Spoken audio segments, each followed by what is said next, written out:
പറയാതെയാണ് ചന്തു ആ അത്രയും വെച്ച് അയാളുടെ അച്ഛനാണ് അവിടെ മരിച്ചു കിടക്കുന്നത്. ഒരു 10 മിനിറ്റ് കൂടെയാണ് അയാൾക്ക് അച്ഛനെ അതുപോലെ കാണാൻ പറ്റുള്ളൂ.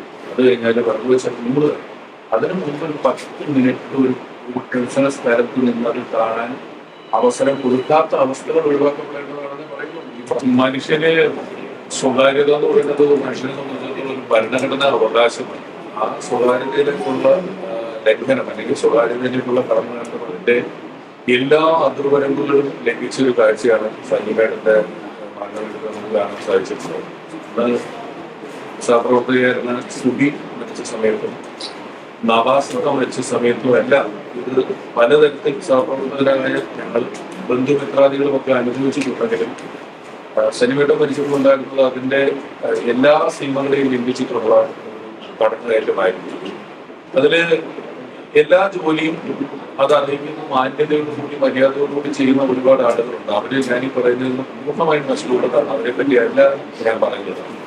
ഒരു സെറ്റ് മൊബൈൽ മാധ്യമ പ്രവർത്തകരും ഒപ്പം തന്നെ കാഴ്ചക്കാരായിട്ടുള്ള മാധ്യമ പ്രവർത്തകരൊന്നുമല്ല, എല്ലാവർക്കും കാണുന്ന എല്ലാ കാര്യങ്ങളും എന്തോ ഷൂട്ട് ചെയ്യണമെന്ന് നിർബന്ധമുള്ളതുകൂടി എത്തുകയാണ്. ഇന്നലെ വലിയ സംഭവം ഉണ്ടാകുന്നത് സന്നിമേടന്റെ മരണവുമായി ബന്ധപ്പെട്ട് മുഴുവൻ സമയം അവിടെ ഉണ്ടായിരുന്ന ഒരാളാണ് ചന്തു. ഇന്നലെ സന്ധ്യ കഴിഞ്ഞ് ചടങ്ങ് കഴിഞ്ഞ് ചില കത്തിൽ കഴിഞ്ഞ ശേഷം മൊബൈലെത്തിയപ്പോൾ ചന്തു എനിക്ക് ചോദിച്ചു, ചേട്ടാ ഞാൻ അങ്ങനെ ഒച്ചയെടുത്തത് മോശമായി പോയോ എന്ന് ചോദിച്ചു. അങ്ങനെ അദ്ദേഹത്തോട് ഇല്ല, വഴിയില്ലായിരുന്നു എന്നാണ് പറഞ്ഞത്. സലിമേടന്റെ ശരീരം അവിടെ എത്തിച്ച ശേഷം ഫ്രീസറോട് കൂടി എടുത്തിട്ടാണ് ഫോണിനകത്തോട്ട് കൊണ്ടുവരുന്നത്.